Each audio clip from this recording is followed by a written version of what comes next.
Brigitte Lahaie, Sud Radio, le Love Conseil. Eh bien, Philippe Hoffman, j'ai préparé un petit test sur la sexualité de chacun d'entre nous, et il y a donc 10 points essentiels qui permettent d'être bien dans sa sexualité. Et je vais vous donner donc ces 10 points. S'il y en a un qui semble vous correspondre, ça prouve que vous avez peut-être besoin un petit peu d'y travailler pour être un peu plus à l'aise dans votre sexualité.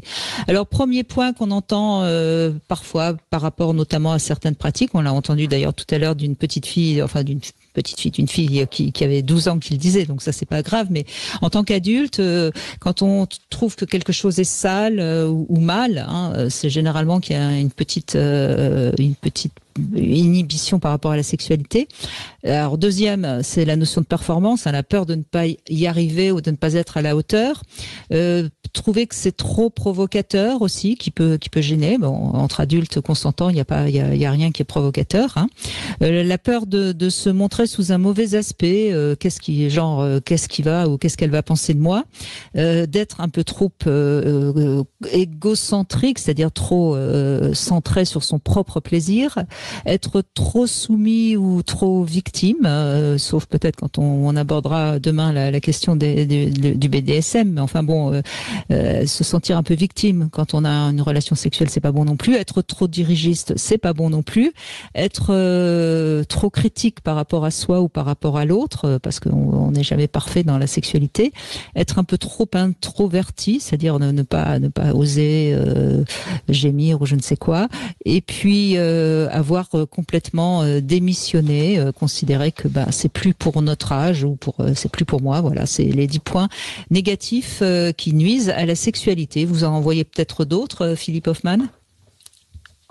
Non, c'est déjà pas mal là. Oui, j'ai essayé de faire le... La liste est exhaustive.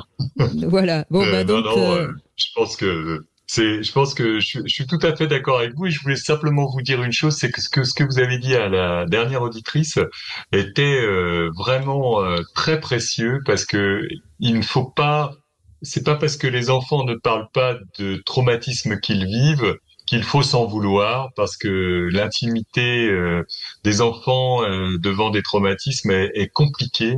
Ils peuvent pas se confier si facilement que ça, et on aimerait bien avoir pu les aider à un certain âge, mais parfois, malheureusement, on peut pas le faire.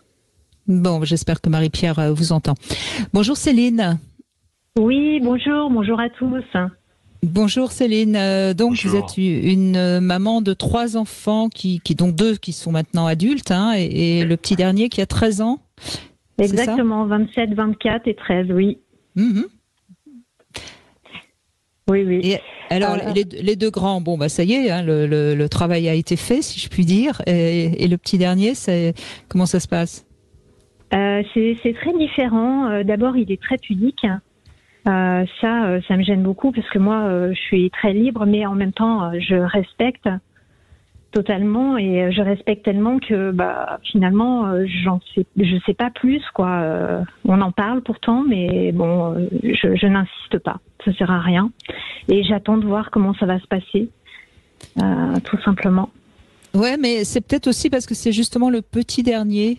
Moi, j'ai souvent remarqué que le petit dernier, il y avait une sorte comme ça de relation peut-être plus forte vis-à-vis de la maman, et à un moment donné, pour devenir un homme, il faut un peu s'éloigner, non? C'est peut-être, enfin, je sais pas.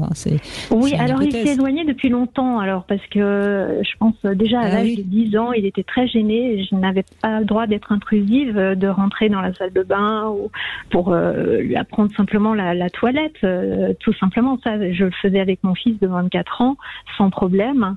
Et avec lui, c'est pas possible. Donc, je respecte tout simplement, mais j'attends de voir comment il va vivre ça. Et voilà. Et ma fille, elle, de 27 ans, alors elle, d'être toute nue, ça la dérange absolument pas. Elle est tellement bien. Je suis tellement admirative de ce bien-être comme ça. Ça lui pose aucun problème. Donc, je pense que sur sa sexualité, ça doit être pareil, j'imagine, parce qu'elle est plutôt à l'aise. Sûrement, sûrement, mais voyez Céline, alors il peut y avoir une différence de caractère, et puis il y a peut-être eu une différence aussi. On sait, Philippe Hoffman, que même si c'est le même père, la même mère, c'est pas au même moment, c'est pas les parents ne sont pas tout à fait les mêmes, et il y a toujours des différences. De toute façon, il y a aucun frère et sœur qui se ressemblent. Hein. Oui, en même temps, ils sont issus d'un premier mariage. C'est vrai ce que vous dites. Les deux premiers sont issus d'un premier mariage. Et le petit dernier... il a peut-être été plus chouchouté par sa maman qui... Eh oui. C'est le petit dernier pour la route. Exactement. Oui, moi je rejoins complètement ce qu'a dit Brigitte. Je pense qu'effectivement, quand on a un petit dernier comme ça, où il y a une grosse différence d'âge, parce qu'il y a carrément le double avec votre fille, et donc avec des aînés, on a tendance un petit peu à continuer à le materner, à le protéger. C'est un peu naturel, hein, et à avoir une relation maternelle un peu forte, un peu plus appuyée, on va dire. Hein. Et donc peut-être qu'il a besoin, depuis sa préadolescence, de mettre des distances, comme dit Brigitte, pour se faire son petit monde à lui, ses petites sensations personnelles, et il veut pas trop vous raconter comment ça va ou ça va pas. Mais si vous avez une relation qui est très forte comme ça depuis très longtemps, si il a quelque chose qui va pas, vous pouvez aller vers lui en lui demandant j'ai l'impression que ça va pas bien, tu veux m'en parler, tu veux qu'on en parle, et moi j'aimerais bien. Et donc là, à ce moment-là, vous pourrez le faire. Mais si c'est simplement de la pudeur, eh bien c'est qu'il a besoin de mettre effectivement de la distance, peut-être un peu plus que les autres, et ça lui permet comme ça de forger son identité. Et est-ce que c'est pas lié finalement au fait que ce soit un garçon? Parce que finalement, mon fils de 24 ans, c'était pareil. Il voulait mettre de la distance quand même à partir d'un certain âge, un peu plus tard que le petit dernier. Mais ouais. Ah oui, c'est évident. Hein. De toute façon, on l'a dit tout en début d'émission, frapper pour entrer dans la salle de bain quand l'enfant est en train de faire sa toilette, c'est indispensable. Et généralement, il y a des enfants qui, dès l'âge de 6-7 ans, commencent à être gênés si les parents rentrent, etc. Non, mais en plus, moi, je pense que ça indique, Céline, qu'il est débordant d'amour pour vous. Mais oui, ça vous fait plaisir à entendre, j'imagine bien. Mais voyez, il est tellement débordant d'amour pour vous qu'il est obligé de mettre une distance parce que sinon c'est dérangeant, vous voyez. Ouais. Voilà. Donc ça se passe dans le respect et dans l'attente et l'observation. Et je pense que quand il sera un peu plus grand, qu'il aura fait un petit peu ses expériences, il y aura certainement une très très chouette relation entre vous deux, et il sera toujours là pour sa maman. Mais là, il a besoin il est 13 ans, il est en plein, Philippe Hoffman, dans sa construction identitaire. Hein.